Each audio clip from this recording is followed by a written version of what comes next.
Hi, this is Randall Schwartz, host of Floss Weekly. This week, Joe Brockmeyer joins me. We're going to talk about OSCON, my favorite big show that I try to get to every year. We're going to be chatting with Simon St. Laurent about the whole thing. You're not going to want to miss this, so stay tuned.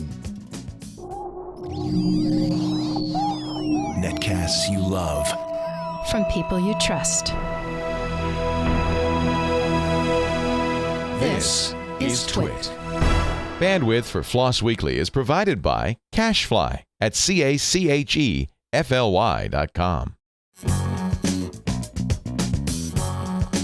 This is Floss Weekly with Randall Schwartz and Joe Brockmeyer. Episode 292, recorded May 1st, 2014.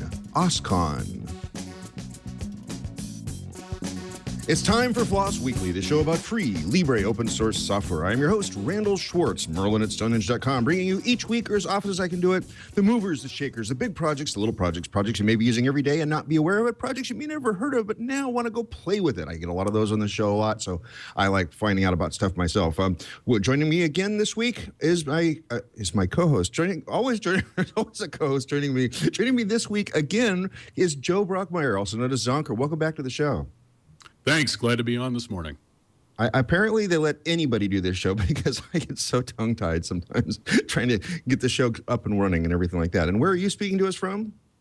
Home in St. Louis this week. St. Louis. Okay, and I'm, as people can recognize, I got the nice big tree behind me. That's, of course, ZipRecruiter, by currently paying my bills. So they've given me, of course, the bandwidth and office space to be able to use to host this show. This week, we have a very special show. That's why we're on a very special time. We got preempted yesterday. For those that tried to tune in yesterday for Floss Weekly or tried to find us in their stream yesterday, it's because we got preempted, moved down one day. So it's a special taping time because we have a very special show. We're going to talk about OSCON, the open source conference that's been running for, I think like 15 years now. It's been a while. And we have a very special guest also on the show to talk about OSCON, and that's Simon St. Laurent. I've known him for many years. He's an O'Reilly employee and has been basically, he's the co-chair this year for OSCON. We'll bring him on in a second, but you've been to OSCON before, right, Joe? Yeah, I've been probably since 2006. I've only missed one year, I think. Yeah, actually, I think I missed 2 years, which is sort of bizarre. I was out on my way to a conference in Australia, and in fact, that year was the year that I did my very first Floss Weekly, where I interviewed, he's going to get mad at me for not remembering his name now, but somebody about Postgres. It'll come to me later, I guess. I'm going to look it up, too. And so I was actually in Hawaii interviewing him about Postgres while it was the day before OSCON, so it was sort of an interesting, fun run there. And I also missed OSCON once because I was on a cruise ship that year, and cruises always take precedence over any important conference like OSCON. But anyway, OSCON's great, but rather than us chatting about it, let's go ahead and bring on an expert. Simon, welcome to the show. Hi there, great to be here. Great, and where are you speaking to us from? I'm outside of Ithaca, New York. Unfortunately, my roosters have decided to come hang out near my microphone, but yes, I'm kind of out in the woods here. Well, yeah, I can't hear them yet, so hopefully they won't cut in too much. Of course, I'm really familiar with OSCON, but let's hear it from you. How did OSCON get started, and what does it mean to all of us? Well, OSCON got started. Its roots are really in the Perl conference, the Perl conference, the Python conference. We were bringing these groups together, and at just about the same time, the open source movement was getting started. The notion that there was a set of open source and compatible licenses that we could use to share a lot of ideas and projects around. So it evolved pretty quickly into the open source conference. It started in California. It's sort of bounced between California and Oregon. It's found a very happy home in Portland. This will be the 16th year, and will be July 20 to 24 in the Oregon Convention Center. Well, and that's something I wanted to ask right away. Why Sunday through Thursday instead of the traditional Monday through Friday? I wish I knew. Yeah, I'm the program co-chair, not the scheduling co-chair. We'll see how it all goes. I suspect it's a one-year change, but yes, there may be people coming in to study at the Church of Software. Okay, that might work well, too. And I really appreciate that you have it in Portland, although given that I'm working mostly in Southern California these days, I actually have to schedule a trip home to Portland to actually come to OSCON every year, so it's a little weird. It used to be a lot more convenient for you, yes. Yes, yes. It's well, actually, it was in Silicon Valley a bunch, and I guess it's been all over the place. It's been in Monterey. It's been in San Jose, San Diego for a while. San Diego. Right? Yeah, that was Yeah. great. We had some good times there, definitely. And that would be a lot more convenient. Remember the couple of San Diego years. So for those of us who aren't familiar with what happens at OSCON, or maybe even in conferences in general, why don't you guys sort of give us the big picture about that? Sure thing. So OSCON is what I think of as kind of a traditionally structured conference, in that it has 2 days of workshops, which are longer sessions with a lot of more hands-on, here's how to learn this particular technology, or here's how to approach this set of problems. And then we have 3 days of, I guess I'd say, it's all kind of choose your own adventure, because you sign up for the conference and you can pick which tutorials, which sessions. It's a mix of keynotes, which are, I guess I'm thinking of them as kind of technical provocations, things to get you thinking differently, harder, or otherwise pushed in your technical thoughts. And then sessions, at any given time, we have about 18 different sessions to choose from. They're sort of loosely tracked. You can stay in one room and basically follow Perl or follow the web. It's a lot of different options, a lot of different choices, a huge number of speakers. The conversations go on into the night. We have Birds of a Feather sessions. We'll have the State of the Onion with Larry Wall talking about Perl. The Perl Lightning tracks are also part of that at night. There's an expo hall if you want to find vendors, if you want to find nonprofits, if you want to talk to O'Reilly. We have a giant space of many open source conversations and possibilities. And we also have something called office hours, which is a fairly new addition, where if you have questions for speakers that you'd like to address in kind of a smaller group, you can come to these tables and talk with the speaker for half an hour. Sometimes it's been as many as 20 people, but more typically it's like 5. I've had some great conversations in those. So OSCON's been going on for 16 years, you said. So that I was actually pretty close to 15 then. Yes. So what's been the biggest change in OSCON over the years? When it first started, it was a group of separate conferences, sort of all put together under the same roof. When I first started at O'Reilly, I was actually working on a piece of OSCON called XTech, which was a separate conference name that we'd wrapped into OSCON. Those were the days when XML was exciting, and I think that was when I met you on the XML Geek Cruise, actually. Uh-huh. So we have been on a cruise ship together. Mm-hmm. Over time, it's shifted. So some communities have come and gone, which is kind of strange and sad, but others have held on. It's become less of a, this is the set of projects that are strictly Perl, and more of these are the problems that we're going to solve.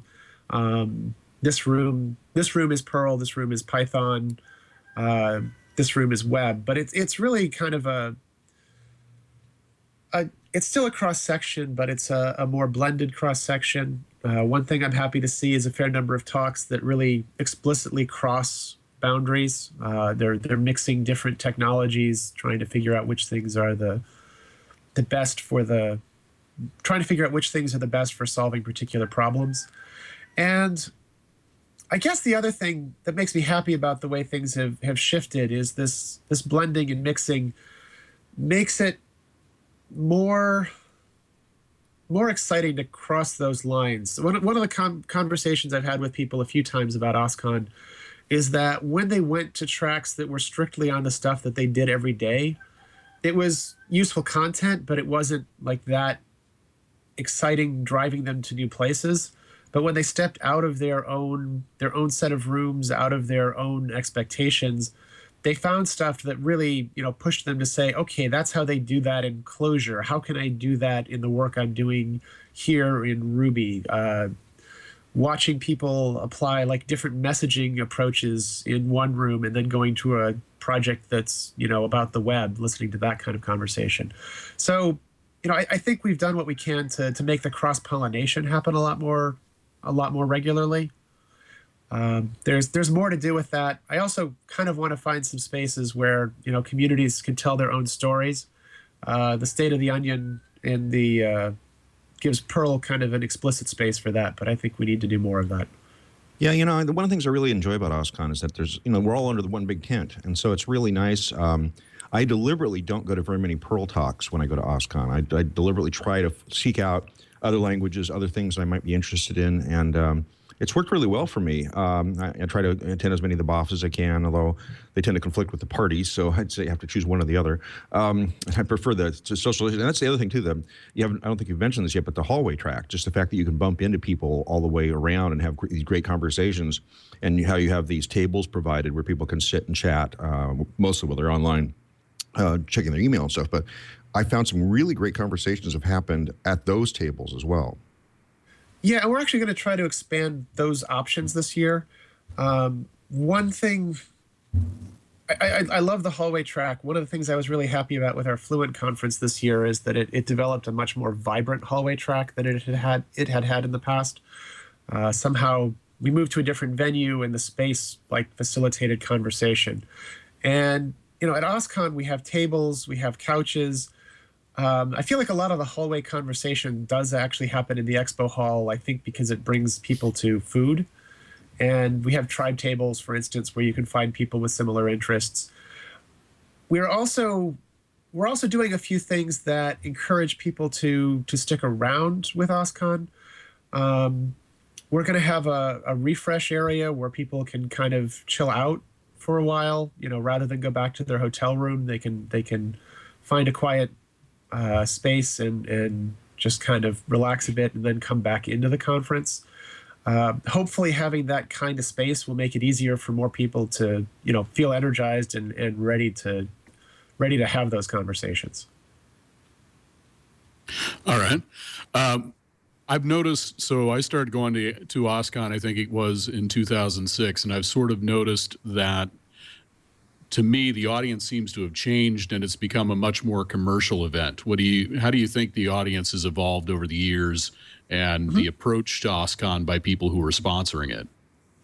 The audience definitely has changed. It's still, there's a core group of people. There are people who come to OSCON every year. There are people who've been coming to OSCON from the beginning. It's kind of fun talking with some of them and tracking how their interests have changed, but they still fit into OSCON. At the same time, OSCON's become a place where a lot of companies come to figure out what is this strange open source stuff? Are there ways we can apply it inside our organization, to our organization, and beyond our organization? I've had a lot of conversations at OSCON where somebody finds out I'm from O'Reilly and they expect me to understand and be able to tell the full story of, how you take an enterprise internal project and make it into a full-on open source project with a vibrant community. I can't always tell those stories quite the way that I would like for their particular challenges, but it's just been a regular feature of the conversation. And the other thing, open source is both a set of technologies and a set of practices. So there is a good chunk of the audience that just comes because they want to become better Python programmers, or they want to figure out how to connect the functional programming stack that's available on the JVM to their existing Java code. But there are also a bunch of people who are there to figure out, okay, I'm trying to figure out how to break my code out of this, very closed, typically waterfall model and bring it to a wider group of people who I hope will be able to help me make it better. And that thread is a lot of the hallway track. It's a lot of the underlying assumptions of talks. And, it's a lot of what I hear at lunch in particular. So yes, it has become a more enterprise, more corporate audience of attendees. The part of that makes me really happy, though, is that they seem to be there to figure out, what is this stuff and how can I make it work for me? So I'm kind of curious. I I often have the conversations with startups and with enterprise folks, and part of what I do for a living is actually trying to make upstreams and projects more successful. And I find when I have those conversations, often what you tell them, then you tell them what you think they need to do to make a successful open source project, and they sort of ignore what you're telling them. Do you kind of run into that? What do you tell people when you give them advice on how to make an enterprise open source project successful? Well, part of what I tell them is that it's going to be different in every case. So, I'm not really surprised if they do something different than I suggest. That sometimes it's just because they should have listened to me, but other times it's because I didn't, have enough of the story, or they didn't tell me enough of the story. Sure. One of the things I keep finding is that organizations are trying to figure out how to apply these models inside their organization. So it's not that they're going to apply open source licenses to things, but that they want to start using tools like, Git and GitHub, and sort of this social model of developing software, a flatter model, I guess, rather than a hierarchical model. And I can kind of tell them that story, but I also need to add a bunch of warning labels about cultural shifts and the way that people who are used to being in control of a project are probably going to find themselves feeling less in control. And sometimes that's where the ignoring what I suggest comes from. Sometimes, though, that giving them that warning label at least gets them set up so that when they hit that kind of culture shock moment, they know what's going on. I'd like to find more ways to tell that kind of, we started, these are the barriers that we hit, kinds of stories, and help the people who are trying to break down those barriers, tell each other their stories. I'm kind of a visible center point. I hear a lot, I see a lot, but it's actually the people who are doing the work inside those organizations who are probably better equipped to help each other out. So I often feel like it's when someone comes up and asks you, how do I lose weight without exercise or changing my diet? One question for you. So this year coming to OSCON will be, we mentioned how the audience is changing. There will be a lot of folks going to OSCON for the first time, just as well as a lot of people returning. What kind of advice do you have for people? Because OSCON is sort of like your first day of high school the first time you go. Yes. It's overwhelming. What kind of advice do you have for first-time attendees? Well, I think the comparison to, I was thinking of it more as summer camp than as this high school, but maybe that's just because it's in July. But, you first get there, there's a crowd of thousands of people who have interests that are somewhat similar to yours or intersecting yours, we hope. It's not just a matter of like diving into the crowd and meeting everyone, because it doesn't go so easily. If you're starting out with a tutorial day, I feel like there's kind of this gentler on-ramp. There's, you have 4 extended sessions of deep technical content, which may help melt your brain a little bit, we hope. But it's a little quieter, it's a little calmer.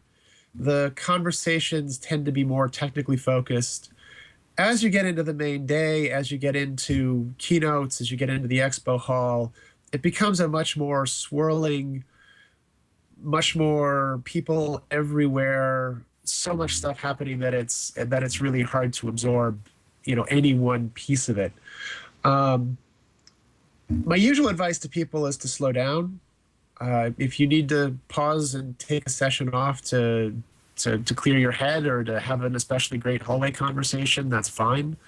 I never attend conferences. I never have attended conferences by going to every single session, every single track. Well, every single session during a time. Going to 18 tracks at a time is one of those really difficult things that requires cloning. This year we are doing something different, actually, that kind of eases that, though. We're recording all of the sessions at OSCON, so there is an all-access pass this time. If you want to take home that whole set of stuff, and if it makes it easier for you to go to the conference without feeling guilty that you can't be in 4 sessions at once, that's definitely an option that should make life easier. The other thing the other thing I'd suggest is when you get there, you're going to meet a few people at the beginning, and sort of grow a set of friends. It's not something you can do. It's not something you arrive there and you'll instantly know a table of people, but you will meet people at lunch. You will meet people as you go through things, and I just keep finding that the folks I meet at the beginning are frequently the most helpful. We're all in kind of the same place and can learn from each other. All right. Yeah, one of the problems I frequently have at OSCON, I'm glad to hear that you're recording the talks, because usually if there's one talk during a time that I want to see, there are five. Somehow the scheduling usually works out to where I always have to make a choice between this talk or that talk, rather than having the problem of going to all of the talks. So that's really good. How long will it take for the videos to become available? Any idea? It's usually been like 3 or 4 weeks after a conference. OSCON is gigantic, even compared to our other conferences, but conference video isn't a huge, editing and complication the same way that like live recorded tutorials tend to be more intricate. So I'm guessing it'll be out within a month or so of OSCON finishing. All right. Oh, hey, so I had a follow-up to that, actually. One of the things I've noticed is in the shift as open source matures, the type of vendors that we're seeing in the expo hall, and probably sponsors for the conference as well, have been shifting to more and more platform as a service kind of companies, rather than end companies that are providing open source software in particular. And the reason I know this is because every year, of course, I scour the expo halls for more guests for FLOSS Weekly. And I'm finding it harder and harder to find anybody that really qualifies as open source, isn't just using open source to create a platform. Have you noticed this? And do you think the trend's going to continue?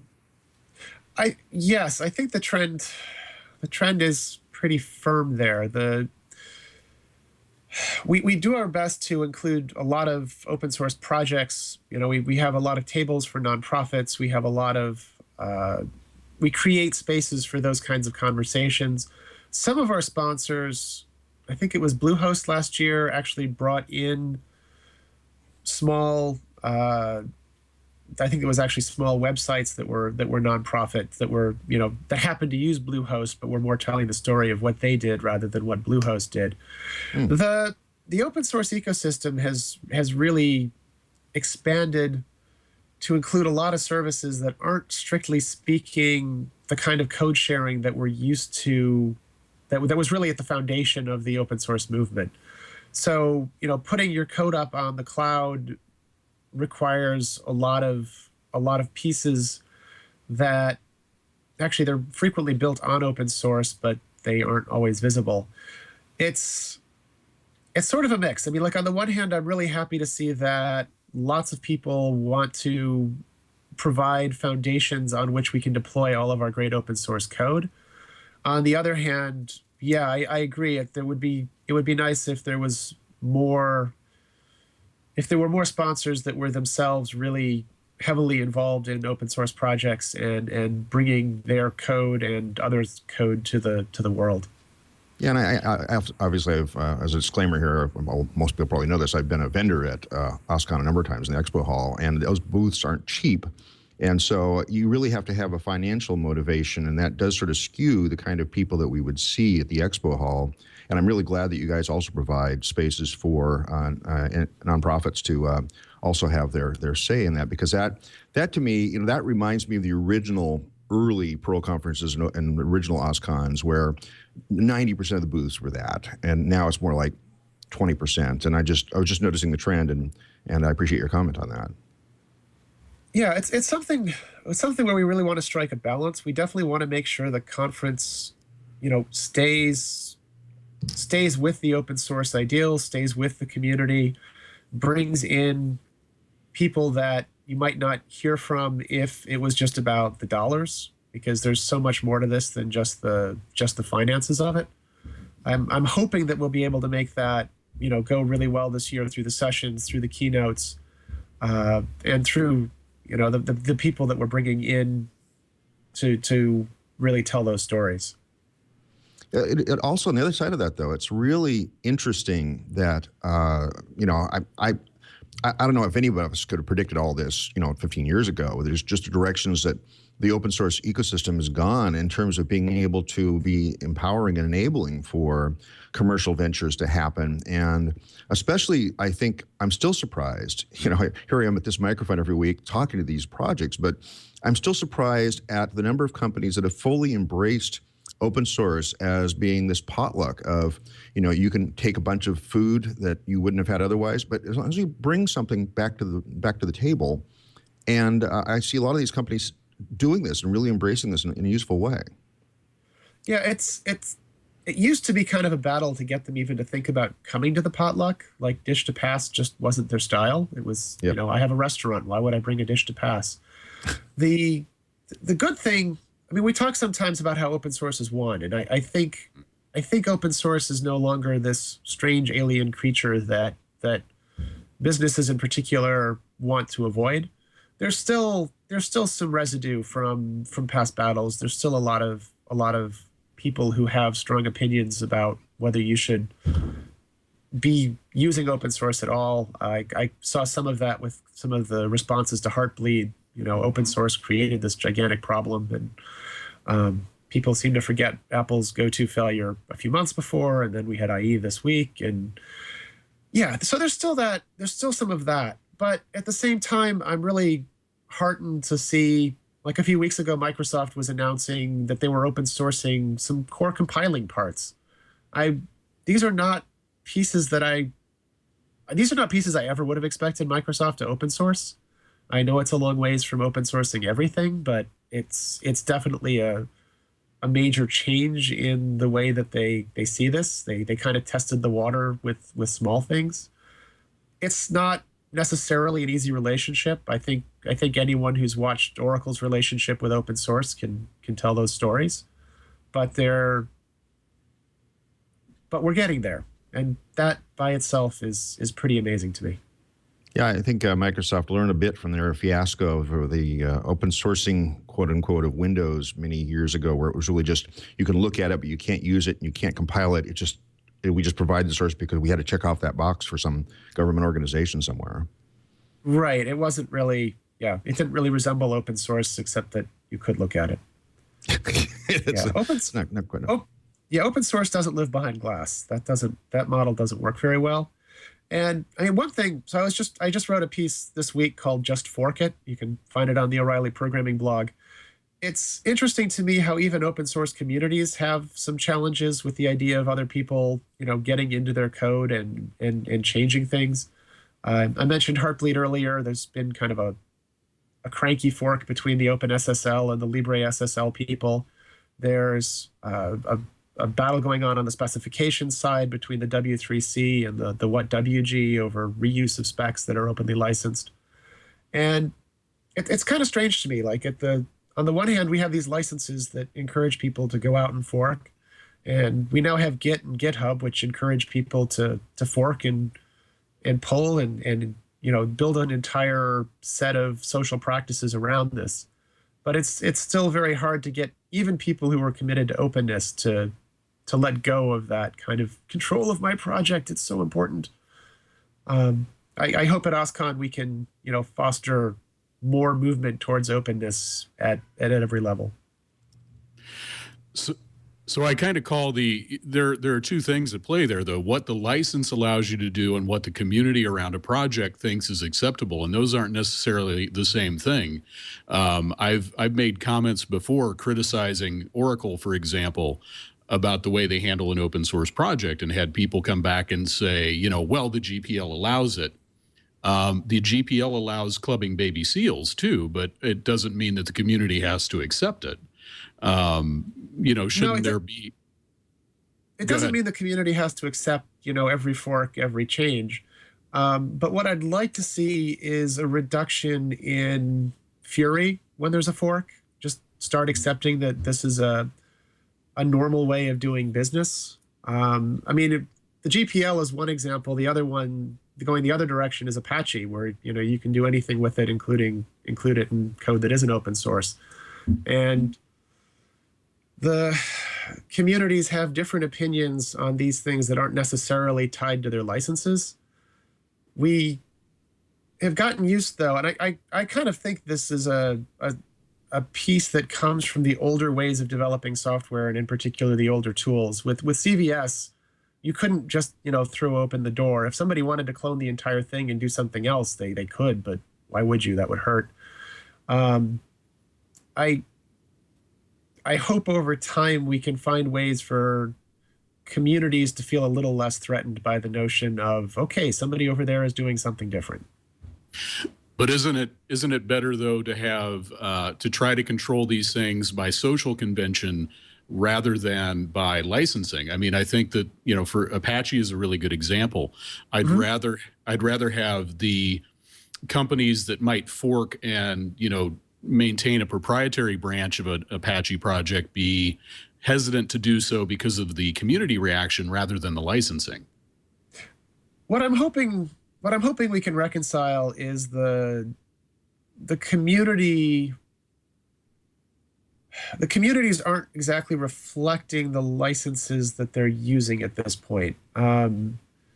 I appreciate the desire to control where a project goes.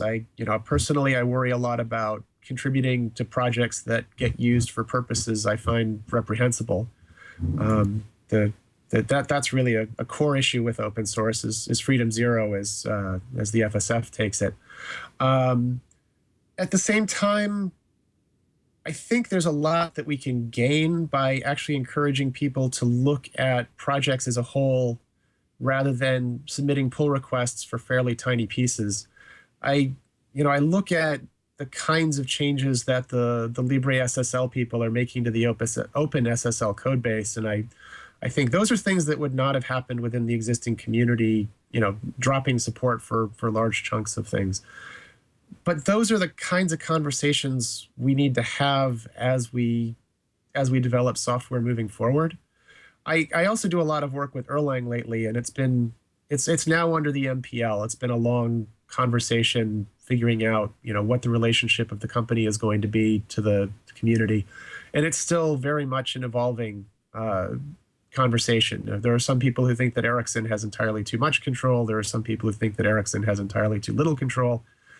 I suspect the reality is someplace in the middle, and we'll have an easier time talking about these things if we're a little less concerned about control and a little more concerned about the code itself. So I've been involved with OSCON on a number of different levels. I've been a speaker, I've been a vendor, I've been covering it for FLOSS Weekly and trying to find people to interview for FLOSS Weekly over the years. But what's it like behind the scenes? Are you guys just crazy nutty for like the last 4 months before OSCON, and then you got like 8 months to kick back, or is it something sort of much more leveled out? Well, at the end of OSCON last year, basically all of the chairs, and I was kind of a chair in waiting. I was on stage, but I hadn't actually organized the conference. We basically all took long naps that day. It is the conference itself is pretty exhausting. The scheduling, though, there are kind of two big bursts. Well, I guess three big bursts of activity. So, getting the call for proposals out, kind of deciding what we want the conference to look like, really roughly, is not that intensely complicated. It's it requires conversation, but it's not like reviewing 1,000 proposals. We fortunately have a program committee to help us out with that. That's the huge burst. When the proposals come in, we have about a month to go from giant pile of proposals to neatly organized schedule and a grid.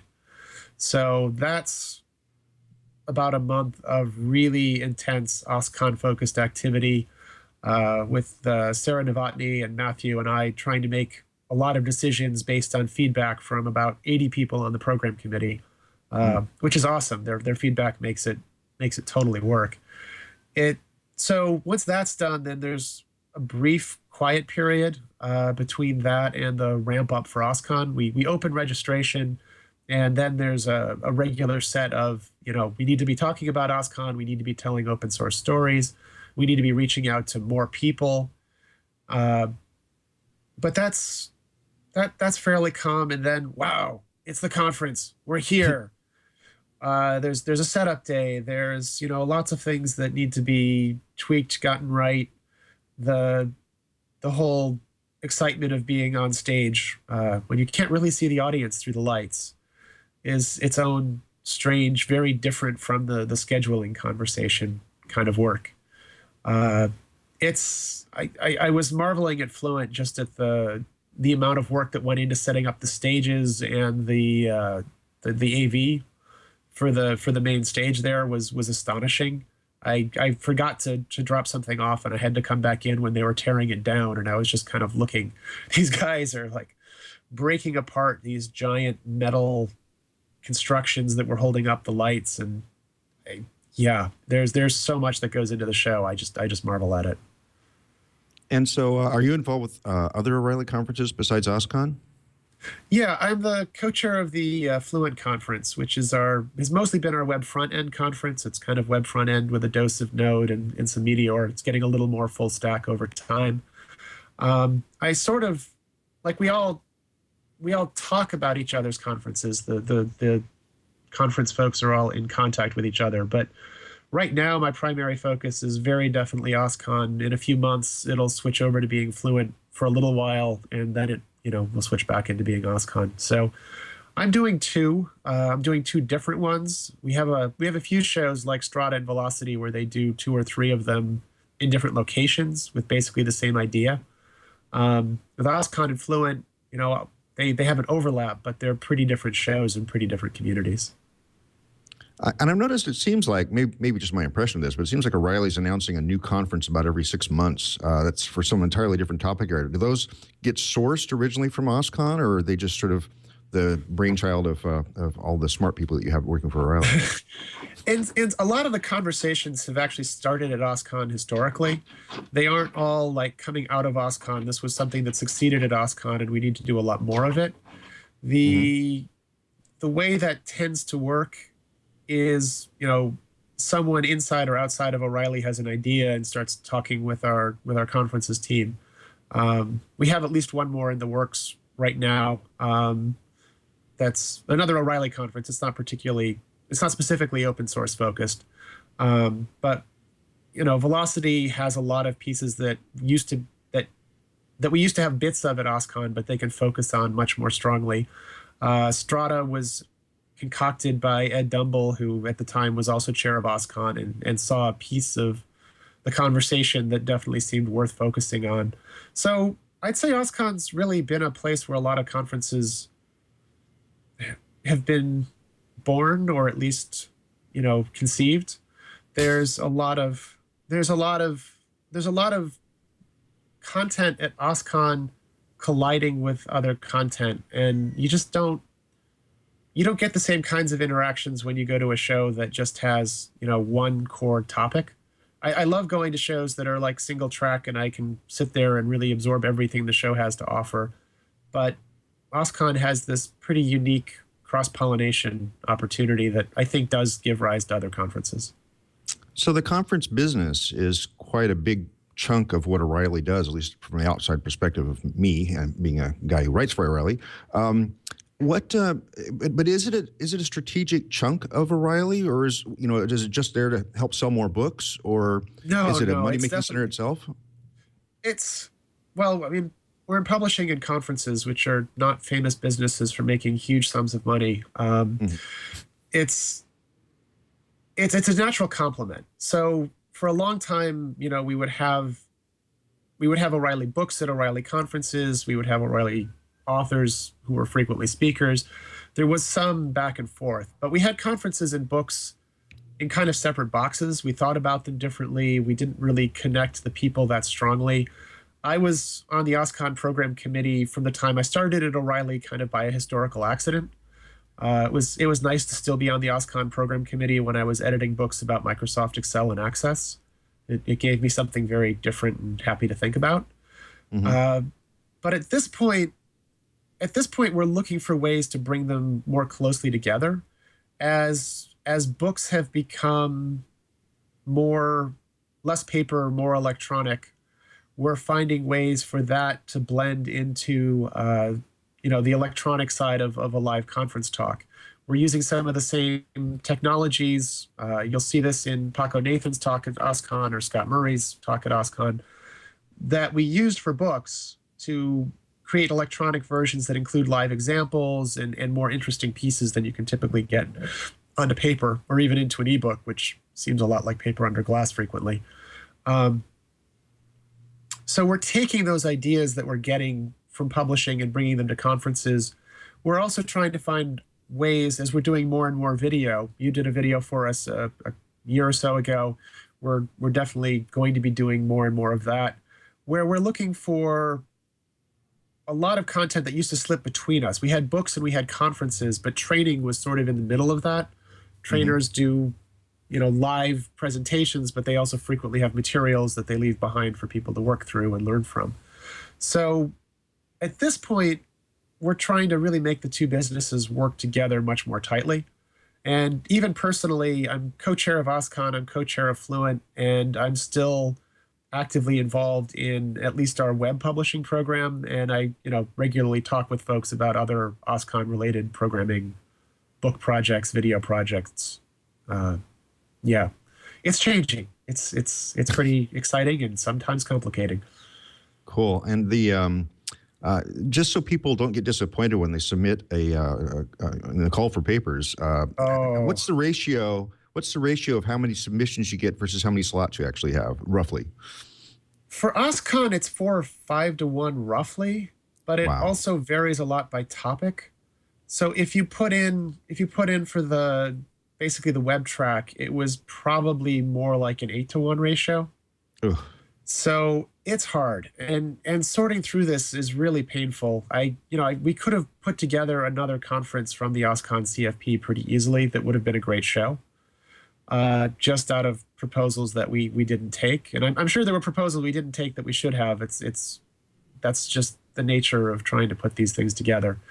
But yes, it's harder than it seems like it should be. Yes.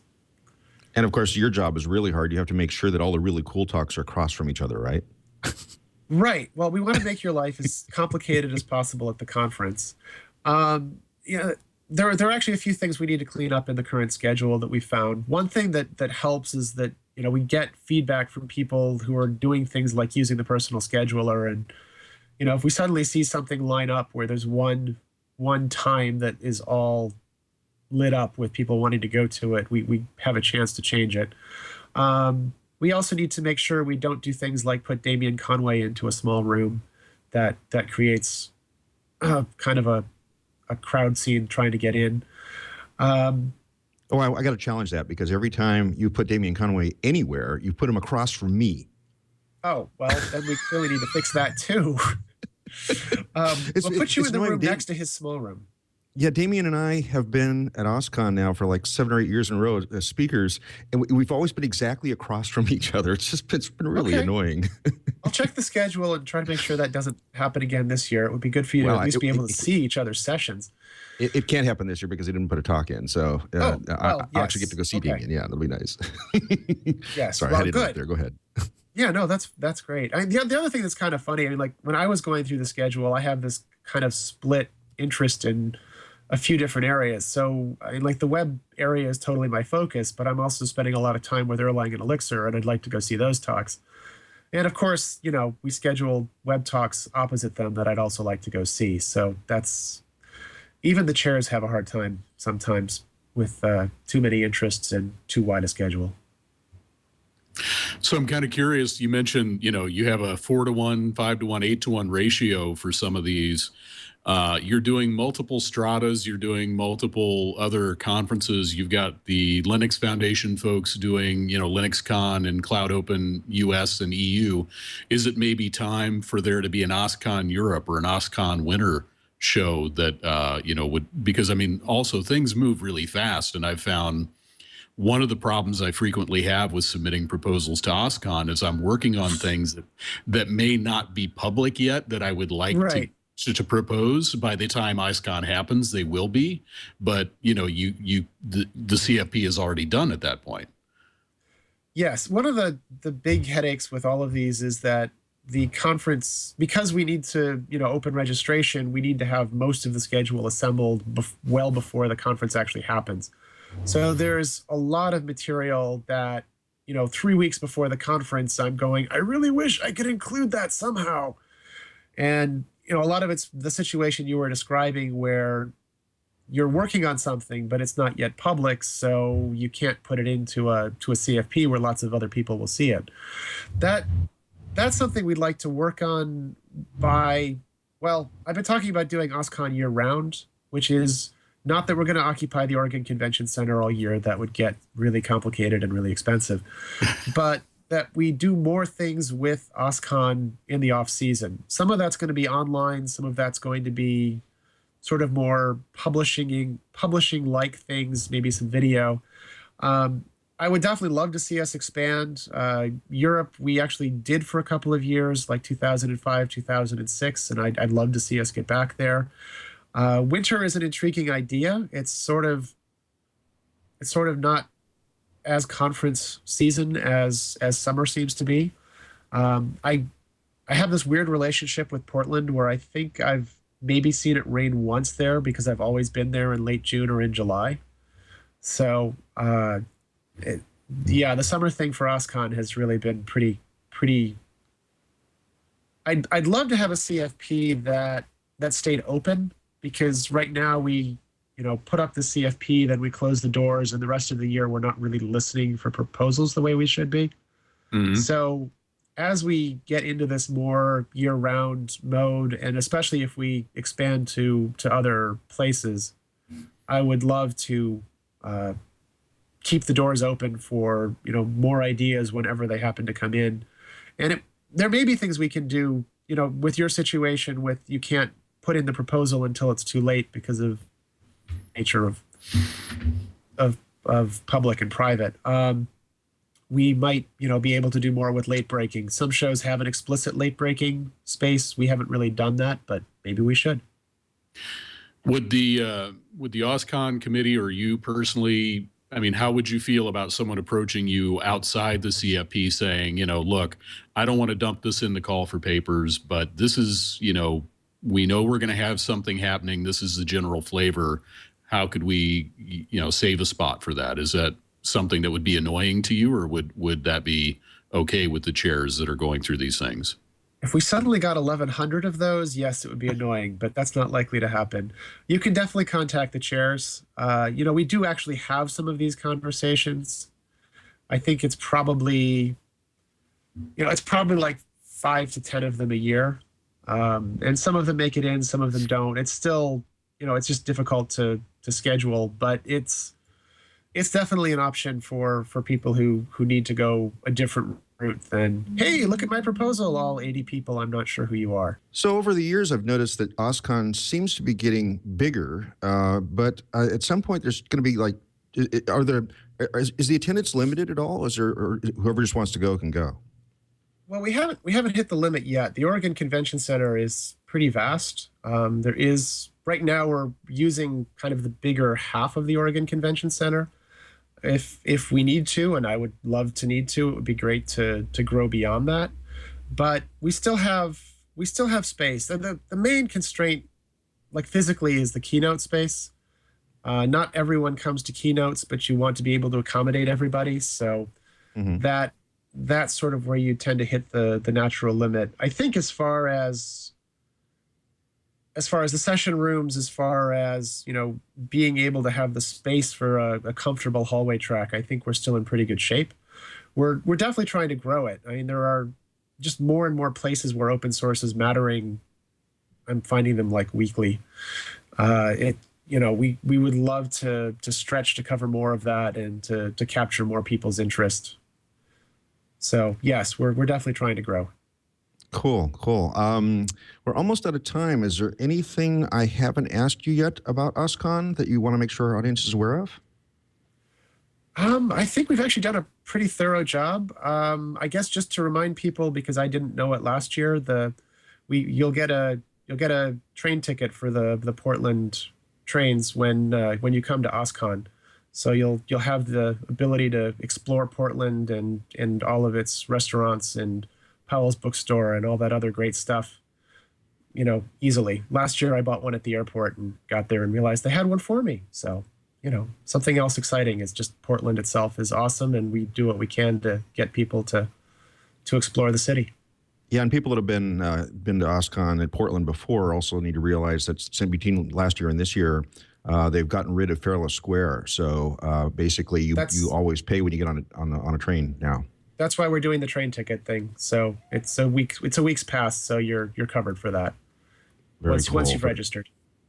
Yeah. Let's see. I'm trying to think of anything else I want to ask about that. OSCON. Oh, I got one more question. It might be a bit controversial, so if you decline answering, it's fine. But I've heard from a lot of my friends that OSCON is not cheap, and therefore it's less likely that they're going to attend unless they have some sort of corporate sponsorship for it. What would you say to those kind of people complaining? I understand the problem a little too well. The big thing that I've seen in the last few years, and I first saw this, I was actually mostly focused on it on the JavaScript side, though it's certainly been there on the open source side, is there are a lot of great things you can do with a community conference that are much cheaper, that are much lower impact on attendees' wallets than you can do when you're in a convention center space, when you're setting up all of this crazy lighting and AV and feeding people and all of that. We're trying our best to keep things at a reasonable balance where people can still attend, but there's sort of this scaling boundary where once you cross over from like using a space that's already basically set up to using a space that needs to be configured, needs to carry Wi-Fi for thousands of people, the economics change fairly dramatically. The way that we've mostly helped people into the show is through being speakers. Obviously, you get free admission, and we can talk about other possibilities. It's not a great answer because, especially for newcomers, it can be hard to justify. I know a lot of people out there seem to get one conference a year or no conferences a year. The other piece that we're doing, I mean, we've live streamed the keynotes for a long time, so it's possible for people to experience OSCON without actually coming, at least experience some parts of it. The video package is also another way to experience it for a lot less money, a lot less travel, certainly. But at the same time, I know you're not going to get the hallway track from that. You might get some stuff from Twitter, which is another exciting back channel, but doesn't really compare to the joy of being there. I wish I had ways to make a lot of these costs disappear, but right now it's a tough spot. I understand. I mean, it's you get a lot of value for the money, but for some people that money is a barrier there. Well, I can't speak from experience because I haven't paid for a conference in like 20 years. So, but no, it's a reasonable concern. Yeah, I hear it, definitely. Well, and thank you for your frank answer about that, too. I really appreciate that. I have two questions I have to ask every guest. If you've listened to the show before, you know what they are. What's your favorite text editor? My favorite text editor these days is TextMate. Okay. But I bounce between different systems and different, I mean, I'm one of those terrible people who still uses Nano or Pico when I have the chance. So, but yeah, for sort of real text editing, it's TextMate, and every now and then I go back to BBEdit. Yeah. Very okay. Yeah, that's a ways back. There's a flashback there. And your favorite scripting language or programming language, I guess, would be something in that category. I'm having a hard time with that lately. Historically, I've really spent a lot of time in JavaScript, but lately I've been kind of entranced by the siren song of functional programming. So, I was doing Erlang. I'm really loving Elixir right now. I think at the moment I've got to say Elixir, though. Yeah, it's a hard call. Elixir, I'm not familiar with that. Is it something on okay. Erlang? So Elixir's Jose Falim, who did a lot of work in Ruby and with Rails, has been developing a new language that runs on the Erlang virtual machine. It has all of its concurrency and general functional programming magic, but the syntax is set up to enable Ruby-style metaprogramming and a lot more. It doesn't look like Prolog. I think that's kind of a feature that people really like. I liked Erlang being so different from JavaScript that I never had to worry about, confusing which language I was in. Elixir looks more conventional to a lot of programmers, and it's at 0.13. It's supposed to be at 1.0 sometime this summer. If you're looking for a new language to explore, I would totally recommend just look up Elixir. Cool. I'll have to get them on the show. It sounds like a great topic. It is. It's all open source, and it's a really open community too. Well, thank you, Simon, for coming on the show and talking about OSCON, a subject near and dear to my heart, and appreciate the other parts of the conversation as well. Great. Thank you. Glad to be here. Great. That was Simon St. Laurent representing OSCON. What do you think, Joe? This is good. I'm really looking forward to OSCON this year. We're doing a lot of planning for what we're going to be doing there. And I do have to counter what you were saying earlier about companies not having companies on the floor that are all open source. Counter it how? I'll be at the Red Hat booth. Oh, you're saying, yes, there are companies that are open source. I understand that, but it seems like a lot of them are PaaS, and a lot of them are, platform as a service sort of stuff. So, yeah. But we have that. That's open too. Yes, it's true. Okay, yeah, you got it. It's fine. I'm noticing though, like I said, I'm noticing going around the expo hall trying to find now. Well, the trouble is, I have to find open source projects that I have not already done on FLOSS Weekly. That's the other thing. It discounts about half the floor now. Is that, this is almost show 300, and we've done, a whole bunch of those subjects already. So I have to find somebody I haven't done yet already for FLOSS. And also that is open source in the sense that we can actually have something we can do. That constraint does it make it slightly trickier, yeah. Yeah, I mean, like we had a whole series of shows that Red Hat provided us with guests for, so that was a lot of fun there. Almost like Red Hat Quarter, I think it was. We had like 15 different projects on there. Anyway, so we digress. We do have shows. We actually have shows coming up. Next week we have JIT Meet, which is the Jitsi video bridge. Think of it as Jitsi, which is an open source video audio bridge for the equivalent of Google Hangouts, but all open source from top to bottom. We may even actually do a live demo of that during next week's taping. We'll see if we can get everything to work for that. Immediately following that, we've got the Digital Public Library of America, which aims to index the metadata of all the wonderful media that's out there. So they have all sorts of things that you can say, look for pictures of Portland, Oregon, and it'll show you all the different places those might be out there in the world.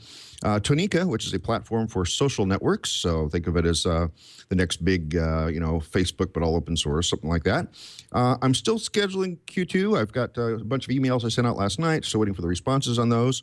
We've got a few new people that have contacted me about being on the show, so we're just waiting for them to decide on dates. If you go to twit.tv/floss, that is the homepage for this show. And from there, you'll see the link to the big Google spreadsheet that has all the information on it about who we are talking to. If there's somebody that is not on that list that you would like to have them be on, to be on one of our shows, just have the project leader email me, merlin@stonehenge.com, and I will try to get them on the list as quickly as possible. In fact, since we've got some openings coming up very soon, they could be on as quickly as like 3 weeks from now. So that'll be really cool. We do have a live chat room. Took a couple of questions from there today. That's at live.twit.tv. Normally at 8:30 a.m. Pacific time on Wednesdays. Again, this is a very special show because we're taping Thursday this time. But if you go to the spreadsheet, you can actually see when our upcoming shows are going to be. You can follow us on FLOSS Weekly on Google+. I announce when shows are happening and when changes happen, like the one that moved it from yesterday to today. That gets cross-posted automatically to FLOSS Weekly on not on Identica, on Twitter. Identica's gone. We also have, you can follow me at Merlin on Twitter, but more likely you're going to find a lot more of my stuff on Google+, at Randall L. Schwartz. And that's all I want to plug for this week. Joe, you want to plug something? Yeah. So since the last time we were on Summit, we announced Project Atomic. That would be one of those things, by the way, we couldn't get into the CFP for OSCON. So Project Atomic is basically a set of tools to create what we call an atomic host for running Docker containers. So if you just go to projectatomic.io, you'll learn all about that. And if you have any questions about that or any questions that people want to shoot to me, just find me on Twitter, and I'm just at JZB. So I'm real easy to look up there.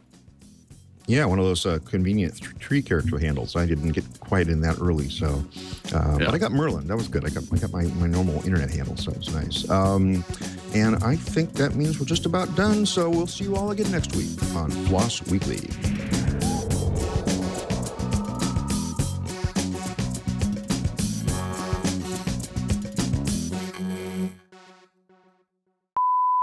Hi, this is Randall Schwartz, host of Floss Weekly. This week, Joe...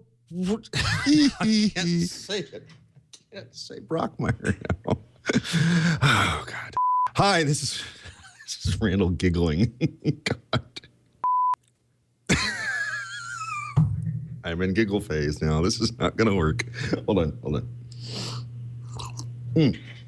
Oh, now I spilled. Great. Good thing it's not where you can see. Oh, that's hot. Okay. Hi, this is Randall Schwartz, host of Floss Weekly. This week, Joe Brockmeyer. This week, Joe Brockmeyer. Practice. You know we're collecting all of these. I know. This is all going to be in the outtake reel, I can tell. Hi, this is Randall Schwartz. This week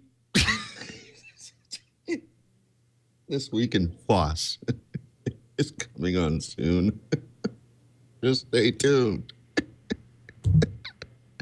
Hi, this is... I think we need another tugboat. Tugboat. Or rooster. Let's put the rooster calls in.